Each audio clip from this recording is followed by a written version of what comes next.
Con respecto al enfoque conductual, los seguidores del mismo, cuyo método es experimental, creían que los estímulos ambientales externos influyen en nuestro comportamiento y que podemos ser entrenados para actuar de una determinada manera.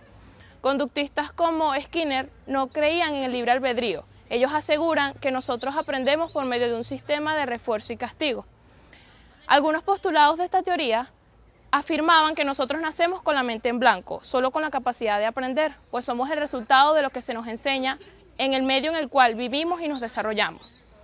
El conductismo prefiere centrarse en comportamientos que puedan ser medidos y observados de forma científica. Sin embargo, no niegan que exista, por ejemplo, la mente inconsciente, pero como no es posible probarlo, no es su objeto de estudio. John Watson, otro de los tres precursores más resaltantes de esta ideología, explica que toda conducta humana, sin importar lo compleja que sea, puede ser reducida a una asociación estímulo-respuesta. Y Pavlov más adelante lo demuestra en su experimento con perros que salivaban cada vez que venía a visitarlos su ayudante encargado de alimentarlos, incluso antes de ver o de oler la comida. De este modo llegaron a la conclusión de que ellos inmediatamente comenzaron a relacionar a la persona con el alimento y así se creó la idea del condicionamiento clásico. Más adelante, Skinner define el mismo como una hipótesis demasiado simple para explicar algo tan complejo como lo es el comportamiento humano, ya que cree que la mejor manera de entenderlo es estudiando las causas de un acto y sus consecuencias. Lo llamó condicionamiento operante, interpretándose como acciones del ambiente que pueden tener un efecto en nuestra conducta. Él defendía que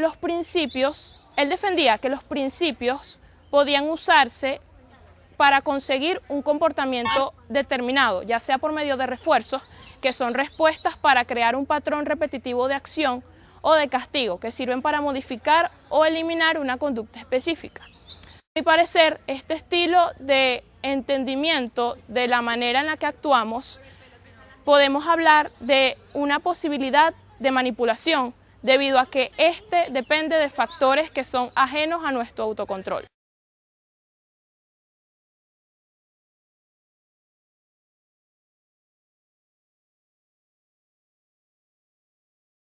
Imagínate sin emociones, ¿qué pasaría con tu biología? Estudios indican que 80% de las enfermedades son emocionales, porque las emociones tienen una gran influencia en tus pensamientos y en tu conducta. Es por esto que son materia de estudio en la psicología emocional. Yo soy Arelis Ibarra y te voy a explicar qué es la psicología emocional. Esta se encarga de comprender las emociones, de aumentar tu percepción sobre ti mismo y lo que tienes del entorno, analizando la inteligencia emocional. Para comprender más el poder de las emociones hay que estudiar la evolución del cerebro primitivo, en su tallo encefálico como centro de poder de funciones como respirar y metabolismo. Millones de años más adelante se desarrolla el neocortex y a su vez el centro emocional, dejando evidencia entre lo que es las emociones y los pensamientos. Hay tres categorías: la fisiológica, que indica que las emociones las generan reacciones internas; la neurológica, donde el cerebro es el que crea las emociones; y las cognitivas, que establece que los pensamientos son los que crean las emociones. Los teóricos que la defienden, entre ellos está Darwin en primer lugar, que indicó que las emociones evolucionan para adaptarse, para poder sobrevivir. Por ejemplo, el miedo siempre protegió al hombre y le generó las huidas necesarias para evitar peligros. Lange afirma que las reacciones internas tienen que ver con lo que tú estás sintiendo. Lazarus habla de que el pensamiento es el que determina tu emoción. Por ejemplo, si tú estás en un bosque y hay un oso, tu primera reacción va a ser pensar: estoy en peligro. Lo segundo sería: tengo que huir. Y la tercera es la huida como tal, o sea que lo segundo sería la reacción emocional y la tercera tu reacción fisiológica de huida.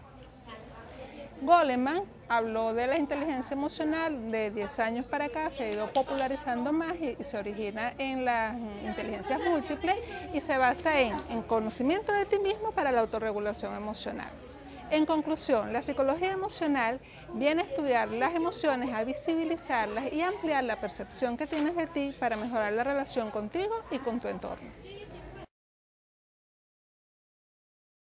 El enfoque psicosocial es una disciplina que especifica un objeto de estudio propio, diferenciándose en su especificidad de la psicología y de la sociología, siendo así un objeto de estudio novedoso. En un artículo muy fundamental de Sigmund Freud llamado Psicología en masa y análisis del yo, se especifica y se plantea la necesidad de una psicología social que aún no se ha desarrollado, porque se constituye como una disciplina.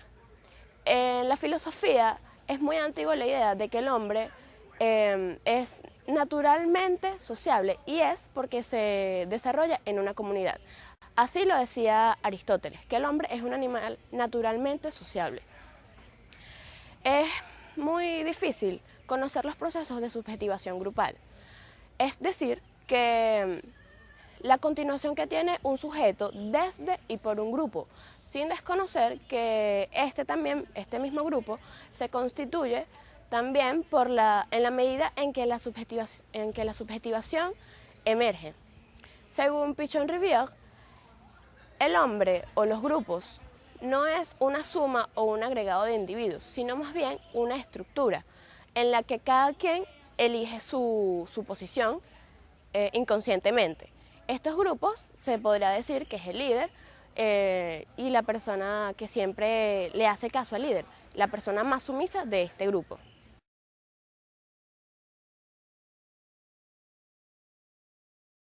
El enfoque humanístico se desarrolló en la década de 1950 para promover el desarrollo personal. Uno de sus precursores fue Carl Rogers junto a Abraham Maslow. Esta surge como una reacción a lo que era el conductismo y el psicoanálisis, que eran dos teorías totalmente opuestas, sin embargo predominaban para ese entonces. También surge como una crítica a la psicología, que para ese momento era una ciencia natural. Es decir, estudiaba al ser humano como una variable o como un elemento cuantificable. Por otra parte, el psicoanálisis, de igual forma, estudiaba las partes negativas y las patologías del ser humano. Es por esto que se crea el enfoque humanístico, que se centra más en estudiar al ser humano como un todo, además de que propone que el ser humano es innatamente bueno. Partiendo de estas bases, el ser humano, junto con sus valores, puede tomar decisiones totalmente coherentes sin tener comportamientos violentos. Este enfoque entiende que el comportamiento no puede separarse de los sentimientos, las intenciones, la autoimagen o de la historia personal. Además de esto, se centra en estudiar las libertades, el potencial y la creatividad humana. En pocas palabras, el objetivo del enfoque humanístico es llevar al paciente a que pueda tomar sus propias decisiones de manera independiente.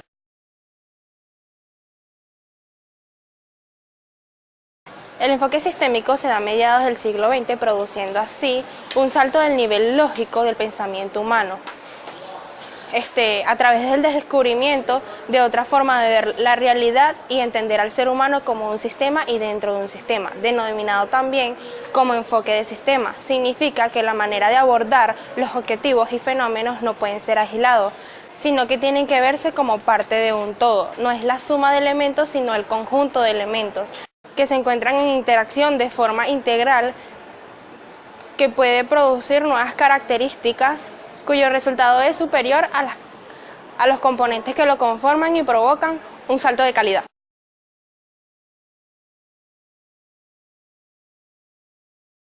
El enfoque psicoanalista es un conjunto de teorías psicológicas y técnicas terapéuticas que tienen como origen los trabajos y teorías de Sigmund Freud. El centro del psicoanálisis es las creencias de las personas, ya que todos podemos pensar, tenemos sentimientos, tenemos deseos y recuerdos inconscientes. El contenido del psicoanálisis va desde la inconsciencia a la conciencia, ya que las personas podemos llegar a la catarsis y así poder profundizar en nuestro estado de ánimo. Los principios del psicoanálisis. Entre ellos está el desarrollo de la personalidad, la cual se forma debido a los acontecimientos ocurridos en la primera infancia. Según Freud, las bases de la personalidad quedan fijas a la edad de los 5 años. Las personas nos comportamos debido a los impulsos de nuestro inconsciente. Cuando la información del inconsciente pasa a la conciencia, podemos llegar a la catarsis y así encontrar una solución. Las personas tenemos la posibilidad de usar los mecanismos de defensa, pero esto se utiliza es para ocultar los problemas que se encuentran en nuestro inconsciente. Un analista experto puede ayudar al paciente a llevar ciertos aspectos del subconsciente al consciente, con algunas técnicas psicoanalíticas como lo son el análisis de los sueños y la asociación libre. El psicoanálisis ayuda a que las personas se entiendan a sí mismos, debido a la exploración de sus impulsos inconscientes que mayormente no lo podemos reconocer debido a que esto está oculto en nuestros inconscientes. Muchas gracias.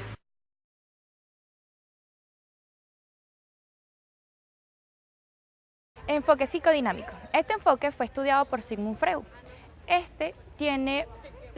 Convergen en sus bases con las del psicoanálisis. Pero se diferencia en algunas partes de su estudio. Este enfoque, al momento de definirlo, utilizamos dos términos, que es dinámica y el estudio de la conducta humana. Cuando hablamos de dinámica, hablamos del estudio de los problemas que tiene el ser humano que interfieren. Los problemas o situaciones pueden ser intra o interpersonales. Cuando hablamos de conducta humana, hablamos sobre lo que serían los rasgos del ser humano. Este enfoque es sistémico en algunos de sus casos, porque estudia la forma de cómo ver la conducta del estudiado. O la persona que lo estudie debe hacer un análisis antes de mencionarlo o estudiar bien al sujeto, porque este enfoque utiliza varias estructuras, donde va primero el análisis, luego va el desarrollo, que sería el cuestionario, preguntas que utiliza el psicólogo, y antes de dar la conclusión debe estudiar bien sobre lo que está hablando o sobre lo que siente la persona. Este enfoque no es muy utilizado porque también se apoya en las bases del psicoanálisis, y algunas personas utilizan más el psicoanálisis en esta base.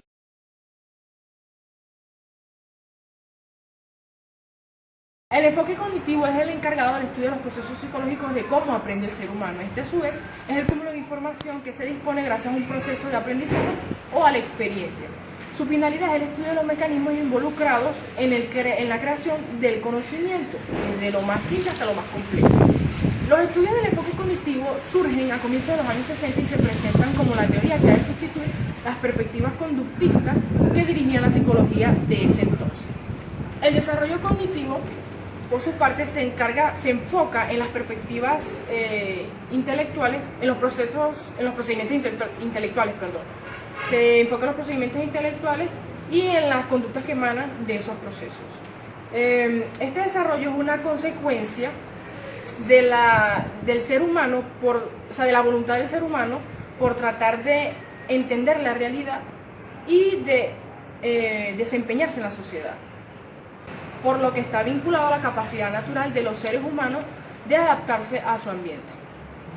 La modalidad más frecuente de analizar los datos y emplear los recursos cognitivos se le conoce como estilo cognitivo. Cabe destacar que esto no está vinculado a la inteligencia o al coeficiente intelectual, sino que es un factor propio de la personalidad. Otro concepto relacionado es el prejuicio cognitivo. El prejuicio cognitivo es una distorsión que afecta a la persona en el modo en que capta la realidad.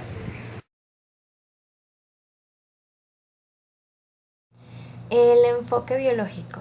El enfoque biológico estudia la personalidad basándose en cómo el sistema nervioso, las hormonas y la composición genética afectan a nuestro comportamiento.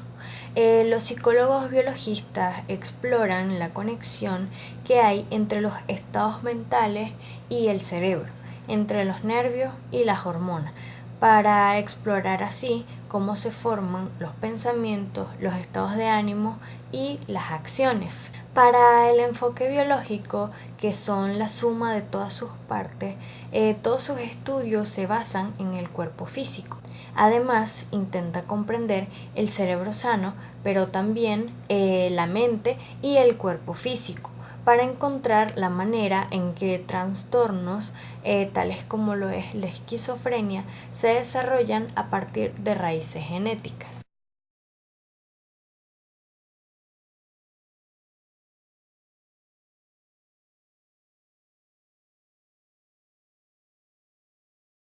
La psicología espiritual, según la Real Academia, es la filosofía que estudia el alma.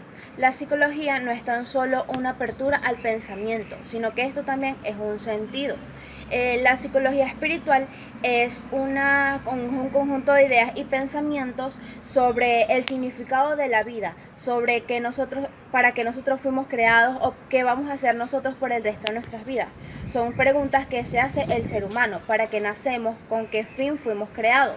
Y de esto es basado la psicología espiritual, que nosotros pensamos, analizamos nuestras preguntas y tratamos de hacer algo con nuestra vida. Con nuestros dones y talentos, los dones y talentos que tenemos, con eso vamos a hacer algo para nuestra vida. La primera persona que se enfocó o quiso saber más de la psiquis, que esto también tiene que ver con la psicología espiritual, fue Sócrates y Platón. Ellos hicieron una investigación y plasmaron que la psiquis es la fuerza de un individuo, que la psiquis es el alma. Nosotros los seres humanos, según la teoría espiritual, somos cuerpo, alma y mente. Todo esto conectado, toda esta trinidad conectado, pero simplemente con un fin. ¿El fin de qué? De ir más allá de la vida. Saber cuál es nuestro significado y creer en que nosotros realmente somos un espíritu. Para concluir, en los diferentes enfoques existe una relación. Sin embargo, cada uno de ellos es desarrollado y manipulado de diferente manera. La psicología y la biología van de la mano, ya que ambos estudian parte por parte el cerebro, los genes y acciones del ser humano, explicando su comportamiento, ya que la sociedad tiene un gran impacto en la vida del hombre y es importante para su desarrollo humano, donde mayormente comparten emociones y expectativas que traen actos inconscientes. Este tipo de enfoques son influyentes en la vida laboral, ya que cada empleado tiene su capacidad para lograr sus metas y producciones.